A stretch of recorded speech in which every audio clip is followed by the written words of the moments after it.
militantes aqui, as pessoas que estão segurando as bandeiras. Boa noite. Boa noite, Zé Ivan, nosso amigo vice-prefeito. Boa noite aos candidatos aqui a vereador, Erivaldo, Eliane, Patrícia, Mauro, Daniela, Wagner, está aqui filmando. Boa noite a vocês todos. Boa noite, Nancy, Fernando, amigos do peito da Baraúna. Boa noite, Marconi, Ferreira e Cessa, também muito amigo nosso. Para mim é uma honra estar aqui nessa rua com esses dois amigos do peito do meu pai.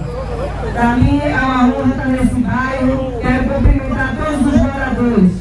Hoje, Lucinha, mais do que nunca, eu senti o calor humano do povo, eu senti que o povo está conosco, que as nossas propostas estão sendo ouvidas, que as nossas propostas estão sendo captadas pela população. Nós estamos aqui para olhar para o jardim para frente, como eu sempre digo. Nós não estamos aqui para denigrir a imagem de ninguém, como eles estão tentando denigrir a minha.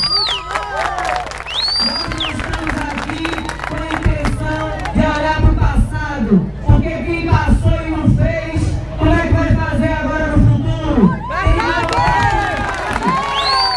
Eu peço a vocês uma oportunidade, porque quem já teve e não fez, por que vai fazer agora? Nós não queremos o poder, nós queremos trabalhar para o Belo Jardim, nós queremos trabalhar por uma saúde melhor, nós queremos trabalhar pelos jovens, para capacitá-los. Nós vamos ter uma secretaria de esporte e juventude, só para cuidar das ações dos jovens dessa terra, para livrá-los cada dia mais da preocupação que nós, pais, que eu também sou mãe, o Ilcinho é pai, e muitos aqui têm seus filhos, das drogas, dessa droga que está abalando o mundo, abalando o Brasil, que é o crack, e está tomando conta das famílias e destruindo os jovens do nosso Brasil. Eu gostaria de dizer a vocês também que nós estamos aqui, nós não saímos desse grupo, esse grupo continua unido, esse grupo continua o mesmo grupo que começou há 44 anos atrás, com José Mendonça, meu pai, a Baraúna.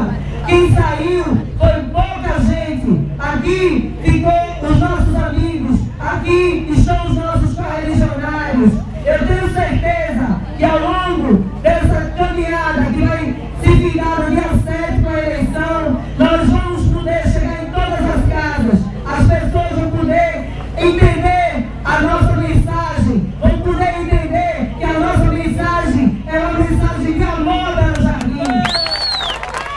A nossa mensagem não é uma mensagem de vingança, não é uma mensagem de retrocesso, é uma mensagem para trazer calçamento, saneamento, escolas, creches. A nossa mensagem é para dar um jardim crescer, minha gente. Crescer cada dia mais, como a Baraúna queria. Infelizmente, ele não está aqui.